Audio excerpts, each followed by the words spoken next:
Hello and welcome to the JK Feather Ranch channel. Today I'm going to be working on an XTerra, but as you can see here, this is not our yellow one that I normally work on. In fact, it belongs to this grumpy old guy over here. And it has the same battery that we have in ours, the same setup for running a fridge, but what we found out it lacked on a recent camping trip is a way to keep the battery charged if we don't drive it a significant distance every day. So to fix that, I'm going to be installing one of these solar charge controllers. When installing this controller in an engine bay, we need a way to keep it out of the water and out of the elements. Looks like it fits. It's about the same size as this fuse box, so that got me thinking, I wonder if we can make it fit inside.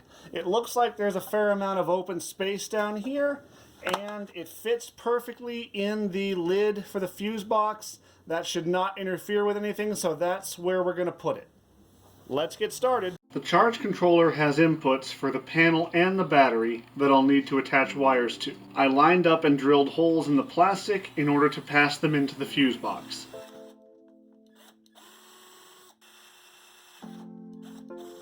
For 12-volt wiring like this, where a full-length positive and negative are needed, I prefer to use landscape lighting cable. It's cheap, has tough insulation, and is readily available at Home Depot. One side of the cable is ribbed, which is usually used to identify the negative. The ends are split, stripped, twisted, inserted into bushings,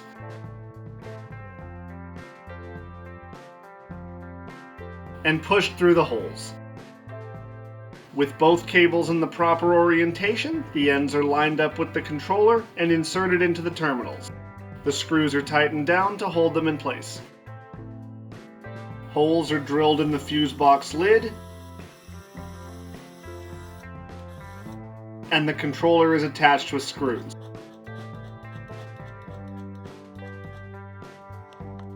The cover can then be put back into place. You should have one short wire and one very long one. The short wire gets run behind the battery and under the cables. Ring terminals are attached to the ends, sealed with heat shrink,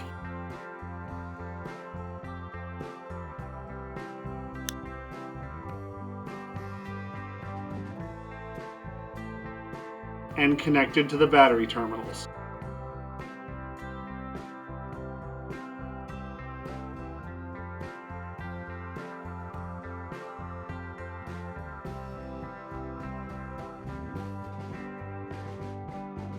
The front grille is removed by taking out these push pins.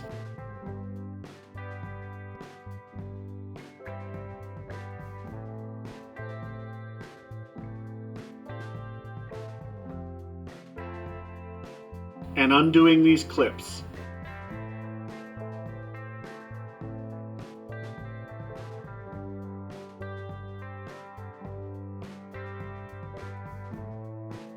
The grill can then be set aside.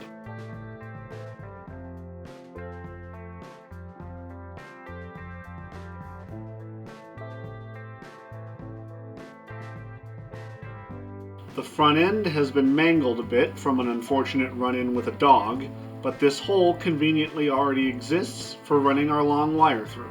It's exactly 1/2 inch, which is the perfect size for a bushing. The wire is run over the coolant reservoir, in front of the battery, and secured with a zip tie to keep it out of the way. It is then routed through the hole, and a bushing is used to hold it in place and protect it.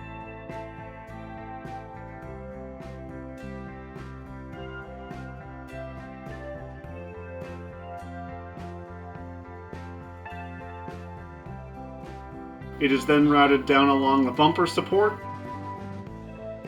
and zip tied in place before being cut to length so it just hangs down past the opening.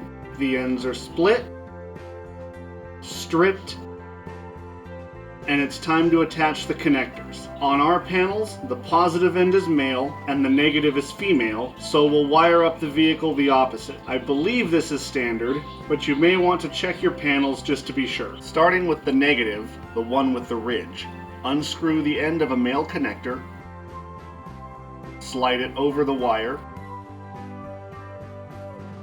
slip the larger of the two inside metal pieces over just the stripped portion, and crimp down both tabs with a pair of pliers. Snap the body of the connector into place and screw the top back down to hold it in place and form a weather-tight seal.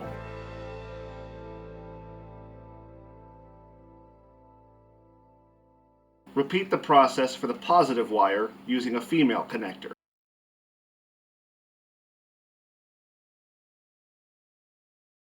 Finally, tuck the connectors out of the way behind the bumper where they'll be protected. Pull them out again when you want to use them. Reinstall the front grille, and this project is complete. You now have a hidden solar charger along with hidden connectors to put some extra power in the battery when the vehicle is just sitting and not being driven. If you enjoyed this video, please leave a like below, feel free to comment, and don't forget to subscribe to this channel for more content. Thanks for watching.